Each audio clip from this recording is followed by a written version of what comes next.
I am going to be telling you the story of the silent twins by the names of June and Jennifer Gibbons. When the girls were toddlers, they barely ever talked, but the pediatrician said that it was common for twins to be behind in communication skills compared to other children. By the time they were in elementary school, they would only say one-word sentences every couple days. Jennifer would write at the level she was supposed to, but June would not. They started to be bullied in school for not talking, which led them to become so quiet they stopped talking to their family. The mother would listen in on them, and she could hear them constantly talking to each other behind closed doors. So they could talk, but the parents said it sounded like a foreign language. They then started walking in a single line with each other. They looked exactly matched up. The feet hitting the ground at the same time, the arms swinging at the same time. They would stand up and sit down at the same time.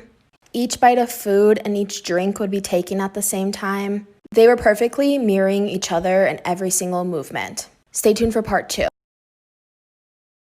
This is part 2 of the story, The Silent Twins, by the names of June and Jennifer Gibbons. Every movement they made was slow in order to perfectly mirror each other. They would not even leave each other's side to use the bathroom. An actual doctor finally gets involved in the situation when he visits the school to administer tuberculosis shots to all the students. When he gave the shots to the twins, neither of them even showed any reaction to the shot, like they were in a trance. Many doctors and teachers thought that June was being controlled by Jennifer through mind control. One doctor even noted that it looked like June wanted to say something, but Jennifer would glare at her and June would go back to mirroring Jennifer. When they turned 14, they were transferred to a special ed program, but they were still silent. They would not talk.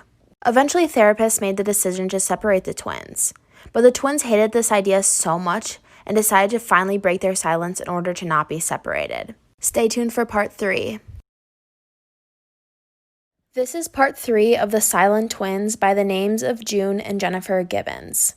The girls finally broke their silence after their therapist got a call from a payphone that said, quote, "Good evening, Mr. Thomas, this is the twins. We are really sorry about what happened today. If you don't separate us, we'll start talking next week." End quote. So, they could talk. But when the twins got back to school, they acted like the phone call didn't happen. So they decided to send one of the twins away. When they told the twins one of them was going to be sent away, Jennifer screamed and lunged at June and dug her nails into June's cheek. They started attacking each other. They finally sent June away to a boarding school and Jennifer stayed at the same school. At June's new school, she wouldn't talk.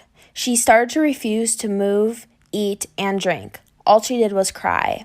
The school couldn't continue force-feeding her, so they sent June back to be with Jennifer.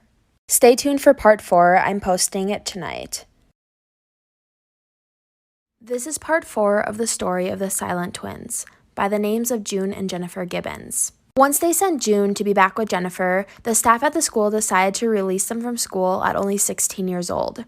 The girls, now having all the free time in the world, started making fantasy lives for their dolls. Every single thing they had their dolls do, both of them had to agree on. Their mom finally decided that it would probably be healthy to give the girls diaries. The girls wrote in the diaries about how they wished they were individuals, but they did not know how to, nor had the strength to.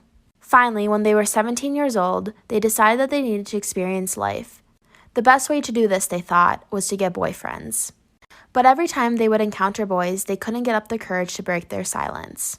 They finally got up the courage to go after the Armstrong boys, who one of them they thought was already in love with them. The boys would drink with the girls, they would smoke with the girls, they would do teenage things. Stay tuned for part 5. This is part 5 of the story of the Silent Twins by the names of June and Jennifer Gibbons. While hanging out with the Armstrong boys, due to the excessive drinking and substance use, the girls would be more comfortable with talking. Jennifer proceeded to lose her virginity to one of the boys, making her now different from her sister June, in the first time in their entire lives. Due to this proceeded to make both of them very angry because they both now did not understand why their entire lives they were trying to be one together and not two separate people. Due to the anger, Jennifer attacked June in their bedroom and tried to strangle her. After they cooled off, they went on a walk, and on their walk, June then decided to push Jennifer off of a bridge. A car's headlights stopped the continued fight. That's when they realized things would never go back to how they were. The girls started to go down from there. They started breaking into places, stealing, committing vandalism. They would even report their own crimes to the police in an American accent. Stay tuned for part 6. This is part 6 of the story of the silent twins by the names of June and Jennifer Gibbons. The police kind of just ignored their continued crimes because they weren't severe enough for the police investigation. The girls then started to get more comfortable with committing crimes, and one night they decided to light the local tennis courts on fire. The next night they burned down a tractor store, and the next night police caught the girls while they were about to light down another place. The girls were then sent to prison without bail. This is when the girls became completely silent again and started synchronizing their movements again. Their feet moving at the same time, their hands moving at the same time, them sitting down and laying down at the same time, eating at the same time, and drinking at the same time. They also started a starvation pact. One could eat one day, and the other would eat the next day. They were soon sent to the hospital, and the therapist thought it was best to separate the girls once again. This was not healthy for either of the girls. Stay tuned for part 7. This is part 7 of the story of the silent twins by the names of June and Jennifer Gibbons. Due to the girls starting a starvation pact in prison, they decided it was best to send them to the hospital and separate them. The hospital was taking note of their synchronized movements. If one was eating, so was the other. If one was sleeping, so was the other. If one was reading, so was the other. 7 months later, they were on trial for their arson. They were then convicted of 16 felonies. After their trial, the prison sent them to a psychiatrist where they were then diagnosed with psychopathic personality disorder. The psychiatrist thought it would be best for them to be sent to a psych ward for the criminally insane instead of the prison for the rest of their lives. When the girls were together at the psych ward, they would try to kill each other, but when they were apart, they were so lonely that they wanted to die. June even tried to commit suicide. To that day, still nobody knew why they were silent and why they would copy each other's movements until this girl, Mary Wallace, got involved. Stay tuned for part 8, which is the last part. This is part 8 of the story of the silent twins by the names of June and Jennifer Gibbons. To that day, nobody knew why the twins were silent until a girl named Mary Wallace got involved. She was given access to the girls' diaries, and after reading the diaries, she knew that June and Jennifer did not belong in the psych ward for the criminally insane. Wallace believes that the girls only committed the crimes because it was a cry for help, and the silence the twins possessed was from extreme identity blending. Wallace could also tell that Jennifer was the leader of the two. After being in the psych ward for the criminally insane for 12 years, they finally got a hearing for their release. The twins told Wallace that if they were able to get released, that one of them would die. It was a death pact. The twins were released from the psych ward in 1993. On the way home, Jennifer laid her head on June to sleep. When the bus got to their stop, Jennifer would not wake up. She was pronounced dead the next morning at the hospital. The death pact was fulfilled just like they said. June now lives a normal life going by the name of Allison. I'm going to be telling you the story of a haunted house, better known today as the Sallie House. The Sallie House is located in Kansas, and it is said to be one of the most haunted houses in history and is still haunted to this day. So, now that you know that, I will get right into the story. The house was built in the 1800s. It was white, 2 stories, 3 bedrooms, and perfect for a small family. Deborah and Tony Pickman moved into this house in 1992. They were so excited to finally own a house, especially due to the fact that Deborah was pregnant with their first child. Right as they moved in, they quickly made one of the upstairs bedrooms into a nursery. They noticed right away that lights would flicker, the phone would ring and no one would be there, timers would go off. But once their son was born, way more things started to happen. They came home one night and went upstairs to put their son to bed. When they walked into the room, they see that all of his stuffed animals have been placed in a circle, facing each other. Every single stuffed animal's hands were touching.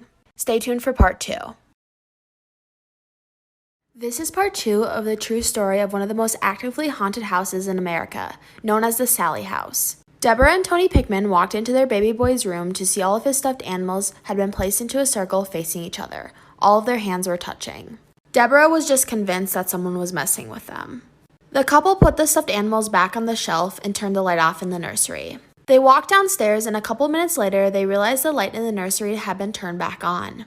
They searched the entire house and found no one. Deborah and Tony Pickman then called the family that used to live in the house. They asked the family if anything like this had ever happened to them. The family said that their children's toys would always be laying on the floor. When they would ask the children to pick it up, the children would always blame it on their friend named Sally. The parents just thought that Sally was one of their imaginary friends. Things start to get even more weird when the Pickmans contact a psychic named Barbara. Barbara can sense things in the house without even being there. Stay tuned for part 3. This is part 3 of the true story of one of the most actively haunted houses in America, known as the Sallie House. Deborah and Tony Pickman got in contact with a psychic in California named Barbara. She can sense things in the house without even being there. Barbara says the Pickmans have a ghost. It is a girl between the ages of 5 and 13, and her name is Sally. The same name the family who lived there before said that their kid's imaginary friend was named. Barbara says that Sally likes them, but they need to make rules for Sally, because she's a child. Tony's brother George comes over later that night, and Tony takes a picture. Right as he took the picture, the bear in the corner of the room turns around. George got super freaked out, so he tried to move, but he was stuck. A presence was holding him back from moving. They were so freaked out that they grabbed Deborah and the baby and tried to leave the house. As Tony was almost in the car, something stinks his back so hard that he let out a painful cry. Tony checks his back, and there were 3 long, bloody scratch marks. Stay tuned for part 4. This is part 5 of the true story of one of the most actively haunted houses in America, known as the Sallie House. Deborah Pickman started to feel a motherly love towards Sally the ghost. She bought her a doll, she gift-wrapped it, and put it in the corner of the nursery. A couple days later, she sees the doll she bought for Sally laying in the center of the baby's crib. The weird thing is, though, the box that she put the doll in and wrapped so perfectly was still intact in the corner of the room. Not a single piece of wrapping paper was taken off. Deborah loves what Sally can do. But Tony Pickman, on the other hand, does not like what Sally does. He hears scratching coming from inside the walls. He hears scary voices. Tony says that the voices sound like a whole bunch of people, not just one. One night, Tony comes home and sees Sally standing there in the kitchen. Neither of the Pickmans have ever actually seen Sally. They have just heard voices and felt her. But soon after, she disappears. Stay tuned for part 6. This is part 6 of the true story of one of the most actively haunted houses in America, known as the Sallie House. Just for reference, Tony and Deborah Pickman and their baby are the ones who live in the house. Sally is the ghost of the house.